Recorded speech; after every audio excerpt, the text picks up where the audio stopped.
नमस्कार दोस्तों, स्वागत है आपका वाईवी हेयर यूट्यूब चैनल में।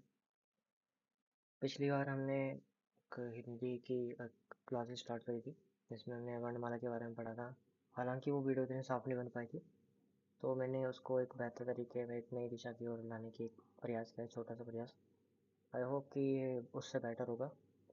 तो आज हम पढ़ने वाले हैं कि उसी मेरी पुरानी क्लास को इसमें रिपीट करें। इसमें हम पढ़ेंगे व्याकरण किसे कहते हैं, स्वर क्या है, उसके प्रकार, व्यंजन उसके प्रकार, व्यंजन के अंदर भी कितने प्रकार होते हैं और क्या उन प्रकारों को किन किन के अंदर बांटा गया है।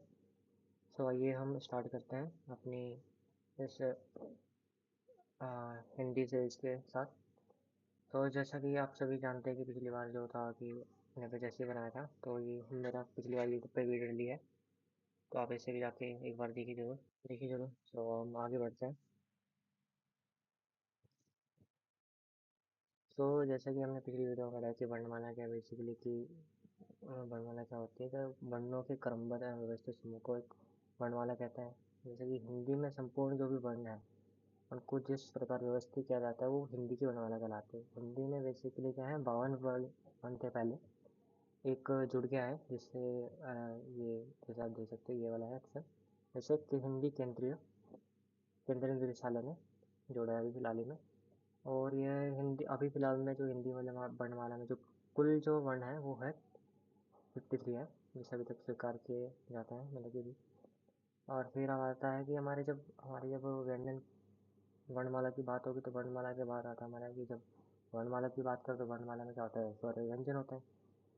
तो यहाँ पे देख सकते हैं कि हमने यहाँ पे एक स्वर और व्यंजन के बारे में बात करेंगे। तो पहला आता है हमारा स्वर क्या होता है। स्वर क्या होता है, बेसिकली जिन वर्णों का उच्चारण हम क्या करते हैं अपने आप, उच्चारण अपने आप हो जाता है या किसी अन्य वर्ण की मदद की जरूरत नहीं पड़ती, उन्हें स्वर कहते हैं। स्वर में टोटल 13 अक्षर होते हैं, जैसे कि आ ई उ री ए ओ उ आ।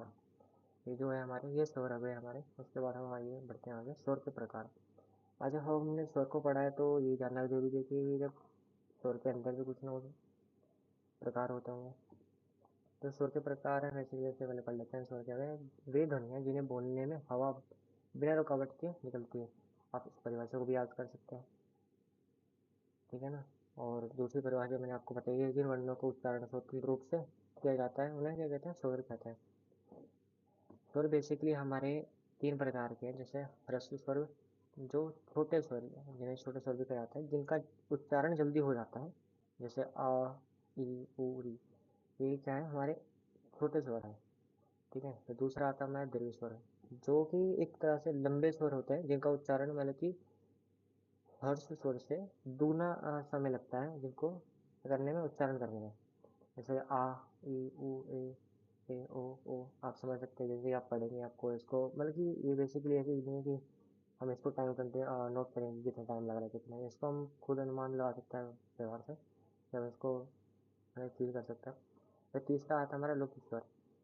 लुप्त स्वर क्या होते हैं, बहुत लंबे स्वर होते हैं जिनका उच्चारण 3 गुना समय लेता है, किन से, ये ह्रस्व स्वर से। और इनका प्रयोग किसी को दूर से पुकारने में होता है, ये लुप्त स्वर का। जैसे कि अरे राम, जैसे कि एग्जाम्पल है। इनको याद करने का छोटा सा तरीका मैंने बना रखा है। जैसे ह्रस्व को क्या बोलते हैं, छोटा बोलते हैं। दीर्घ को दोगुना, लुप्त को क्या बोलते हैं, तिगुना। इस तरीके से आप इस परिभाषा को याद कर सकते हैं। फिर आता हमारा व्यंजन, इंग्लिश में कॉन्सोनेंट्स क्या कहते हैं इनको, है ना। तो आइए हम परिभाषा जानते हैं इसकी। जो व्यंजन होते हैं हमारे, जिन वर्णों का उच्चारण स्वयं नहीं हो पाता और स्वर की मदद से उच्चारित होते हैं, वह व्यंजन कहलाते हैं, या उन्हें क्या कहते हैं, व्यंजन कहते हैं। जैसे कि क्या है हमारा, हमारा क ख ग या क प्लस अ, इसको क्या बना, क बना। ये हम आगे वाली वीडियो में पढ़ेंगे ये कैसे कैसे क्या काम कर रहे हैं। जैसे उदाहरण के लिए जैसे क्या है स, ठीक है।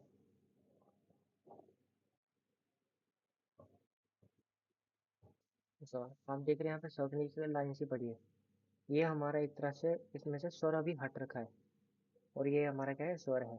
जब हम इस इसमें इस स्वर को मिलाते हैं तो ये टोटल क्या बनता है, हमारा एक पूरा पूरा एक व्यंजन बन जाता है।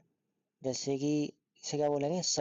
अब जाके स बन रहा है, पहले ये स के साउंड नहीं देगा, ये हल्का स देगा, फिर ऐसे म में भी ऐसे ही है, म में है। इसमें जो कुल व्यंजन होता है 33 होते हैं, और इनको एक शॉर्ट नोट में एक और मैंने ध्यान रखते हैं, याद कर रखते हैं शॉर्टकट ट्रिक से। जो स्वर होते हैं उनको स्वतंत्र ध्वनि होती है, व्यंजन जो होते हैं उनका स्वर के साथ मिलाकर एक अर्ध ध्वनि, जैसे कि अर्ध ध्वनि मैंने बताया आपको, स की जो हल्की ध्वनि दे रहा है ये, ठीक है, ये सॉरी ये हमारे क्या है, अर्ध ध्वनि देगा।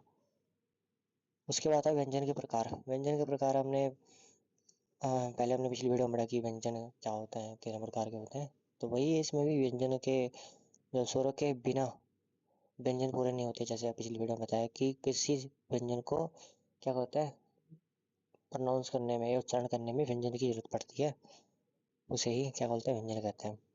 भेद क्या होते हैं बल्कि इनके प्रकार। पहला आता है स्पर्श व्यंजन।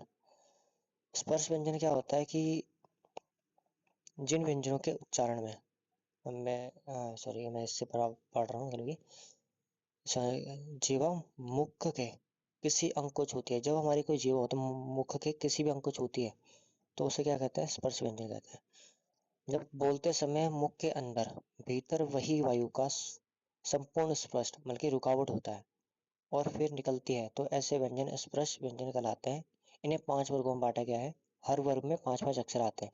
आप देख सकते हैं वर्ग, यहाँ पर वर्ग है, समूह है, अनुसार 25 स्पर्श व्यंजन है। जैसे अ वर्ग है, कंठस्य, इसको कंठस्य बोलते हैं, कंठी बोलते हैं शॉर्टकट में। तो कंठ क्या है, जैसे जिनकी ये साउंड कंठ से निकलती है, अ ख ग घ ढ से लेकर तक ये कंठ तक आता है। फिर च वर्ग के एवं तालु, ऐसे तालु वर्ग के तालु समूह के बोला जाता है, जैसे जो च से स्टार्ट होते हैं और यहाँ तक जाते हैं। फिर आता है ट, जिससे ट वर्ग, जो कि मूर्धा समूह से कहलाता है। ये एग्जाम पॉइंट ऑफ व्यू से बहुत ही इंपॉर्टेंट है। पिछली बार एग्जाम में मैंने अभी एक एग्जाम में देखा था कि उसमें एक कंठस्य एग्जाम के बारे में पूछा कि बोल देगा कि ख बताइए कि कौन से समूह का है और कौन से वर्ग का है, तो बोलना आप बोलेंगे क वर्ग का है, और कंठस्य इसका क्या है, कंठस्य व्यंजन का है, ठीक है। फिर उसके बाद हम त पे जाते हैं। ये त वर्ग का है, दांत, ये दांत व्यंजन मतलब कि दांत समूह है इसका। द त थ द, ये देखेंगे तो पे जब जीवा स्पष्ट हो रही है, हमारी जीभ स्पष्ट हो रही है, तो वहां से इसकी साउंड बन रही है। फिर हमारा है प, इसे बोलते हैं कोष्ठ, जो जिसमें प फ ब ये सब है। स्पर्श की व्यंजन की हम एक और परिभाषा बता सकते हैं, हालांकि मैंने यहाँ लिखी नहीं है, जो हम आप नोट डाउन कर सकते हैं। जिन व्यंजनों के उच्चारण करते समय हमारी जीवा मुख के किसी न किसी भाग को स्पर्श करती है ना, यहाँ पे मैंने शॉर्ट में लिख दिया है, ठीक है। और व्यंजनों की कुल संख्या कितनी है, 35, जो पिछली वीडियो में बता दिया गया, नहीं 35 नहीं 33, कहाँ गया 35 है, क्योंकि 5 में डिवाइड किया गया। 5 यहाँ पर है, 5 यहाँ पर है, 5 यहाँ पर, 5 यहाँ पर, 5 यहाँ पर, तो कितने हो गए, 5 बन जाए 25। सो अगली वीडियो में चढ़ते हैं। पहली वीडियो होगी स्पर्श व्यंजन, सेकंड वीडियो हो गया अंतस्थ व्यंजन। अंतस्थ व्यंजन क्या होते हैं, इनका मीनिंग होता है ये स्वर दो और व्यंजन के बीच में ध्वनि देते हैं, इन्हें अर्धस्वर भी कहा जाता है। मतलब कि जिन व्यंजनों को मुख के अंदर ही बोला जाता है, समझ में आई बात। जैसे कि या जैसे कि य, र, ल, व, ये क्या है, हमारे मुख के अंदर ही इनको बोला जाता है, ठीक है। इनके उच्चारण में पूरा मुख नहीं खुलता है, बेसिकली एक इनका एक बिगेस्ट पॉइंट है याद करने के लिए। य तालव्य मैंने बताया था पीछे, मूर्धा दंत्य, यहाँ पे पूरी परिभाषा लिखी है। ये उनका वर्ड है आगे, र से राम हो गया, लड्डू हो गया, वचन हो गया। फिर आता हमारा तीसरा ऊष्म व्यंजन। जब बोलते समय हवा रुकती है, जब मुंह में जब हम बोलते हैं तो बोलते समय जब क्या बोलते हैं, हवा रुकती है बल्कि फूंक जैसी निकलती है, और ऊष्मा मतलब कि गर्म सांस का अनुभव होता है, तो उसे क्या कहते हैं, ऊष्म व्यंजन कहते हैं। श साउंड आ रही है अलग से, गर्म सी हवा, इस तरह स ह शेर, षटकोण, सपना, हवा। फिर आता है हमारा संयुक्त व्यंजन। जो दो व्यंजन से मिलकर बने होते हैं उन्हें हम संयुक्त व्यंजन कहते हैं।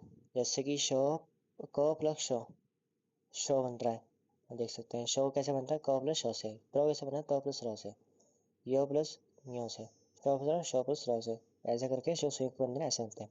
फिर आता है हमारा द्वितीय व्यंजन। द्वितीय व्यंजन क्या होता है, जब एक ही व्यंजन को दो बार आता है, ये भी एक ही व्यंजन 2 बार आता है, या एक ही व्यंजन को 2 बार लिखा जाता है, जैसे पत्ता पत्ता। यहाँ पे जो तो है, तो को हम 2 बार लिखते हैं तब जाके पत्ता बनता है ना, देख सकते हैं कुत्ता, हक्का बक्का या पप्पू। फिर आता है अनुनासिक। अनुनासिक व्यंजन भी वही व्यंजन कहलाते हैं जो नाक से ध्वनि उत्पन्न करता है, जो नाक वाली ध्वनि से जुड़े होते हैं। इनका चिन्ह होता है, जब बेसिकली इनका चिन्ह भी बताएंगे इसमें, जैसे क्या था, जैसे इनके 2 टाइप होते हैं। अनुस्वार। अनुस्वार क्या होता है कि सिर्फ नाक से हवा निकलती है, जैसे कि हंस, साउंड कहाँ से, हवा कहाँ से निकल रही है, नाक से। जंगल, दंत। ठीक है। फिर दूसरा हम बता रहे हैं अनुनासिक। ये सबसे मोस्ट इंपॉर्टेंट है, जो कि एग्जाम में कई बार पूछा जाता है, कि वो बोल देगा कि अनुनासिक में कि अनुनासिक कौन सा व्यंजन है, वहाँ पे बोल देगा पहला वर्ग, दूसरा, तीसरा, चौथा, पांचवा। तो इस तरीके से हमें वहाँ पे डालना होता है इसको। ये पांचवा बेसिकली माना जाता है कि पांचवा वर्ग है, मैंने कहीं उसमें लिखा है। फिर आता है हमारा नाक और मुख, दोनों से हवा निकलती है इसमें, जैसे कि आंख। और इसमें चंद्र बिंदु टाइप का होता है, जैसे आप यहाँ पे देख रहे हैं, यहाँ पे चंद्र बिंदु, यहाँ पे चंद्रमा की तरह एक बिंदु लगी होती है, जैसे आंख, चांद, आंगन, इन वर्डों पर, जो कि अनुनासिक वर्ड होता है। और जो अनुस्वार होते हैं वहाँ पे एक नॉर्मल सी बिंदु होती है, जैसे आप देख सकते हैं यहाँ पर।